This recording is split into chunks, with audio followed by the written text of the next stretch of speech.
Good day mga ka-sports natin dyan. Queen Barbie Ivy Lacsina, pasok sa Team Philippines. Pasok nga siya sa panlasa ng ating coach Sosa De Brito. At isa nga siya ngayon sa kasama nga sa lineup na nasasabak nga sa AVZ Challenge Cup 2024. Hindi naman bago na dyan si Queen Barbie Ivy Lacsina dahil noon pa man ay naisama na nga siya sa international game ng ating coach Sosa De Brito.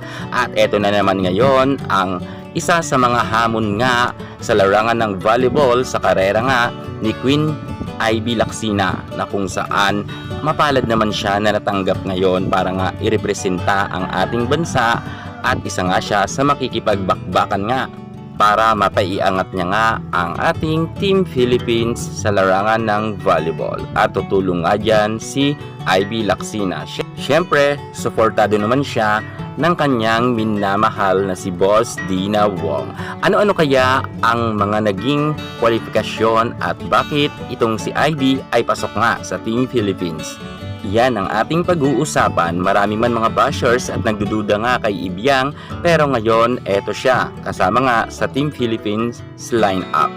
Siyempre, happy nga ngayon ang mga fans nga ni Ivy Lacsina. Alamin natin ang buong mga kwento. Bago ang lahat, kung bago ka sa aking YouTube channel, subscribe na. I-click ang ating notification bell para lagi kang updated sa lahat ng issues sa volleyball. Susunod na!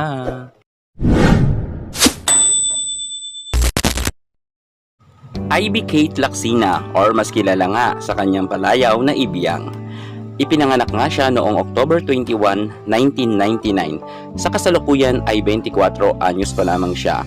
Ang kanyang hometown ay sa Angeles City, Pampanga.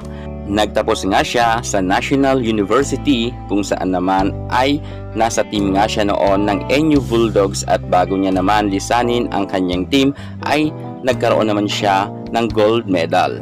Ang kanya talagang original na posisyon ay middle blocker, subalit naging opposite hitter siya at naging outside hitter sa kasalukuyan.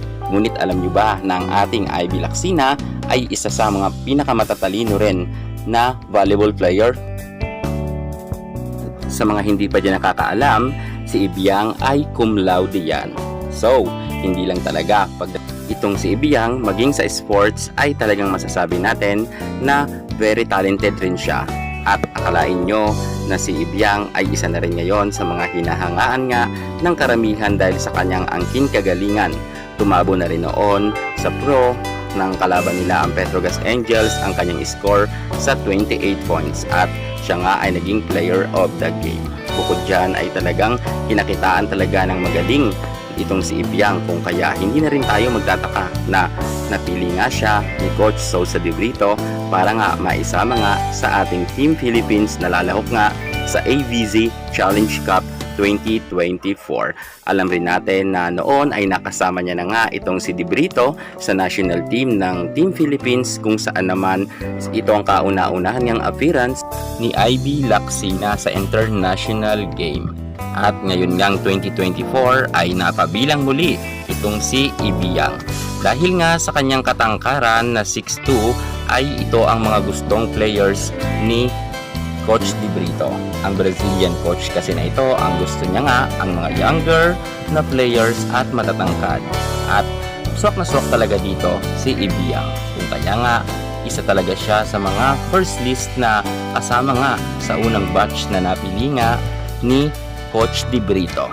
Sa 13 nga na lumabas nga at lumutang na mga pangalan nga ng mga star player ng Team Philippines ay isa na nga si Ibiang sa masasabi natin na pasok nga sa mga panlasa nga ni Coach De Brito. Marami man mga bashers si Ivy na sinasabihan na kulang pa daw ito sa power at medyo pechay pa at ma-error din, ngunit alam rin ni Coach De Brito na may ibubuga to pagdating sa international dahil ang height is might talaga ang hinahanap nga ng Brazilian coach na ito.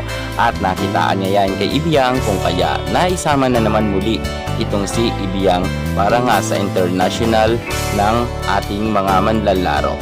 Alam nyo ba na noon man ay hindi nakapag-podium finish ang Team Philippines at nasa mababang ranking daw tayo?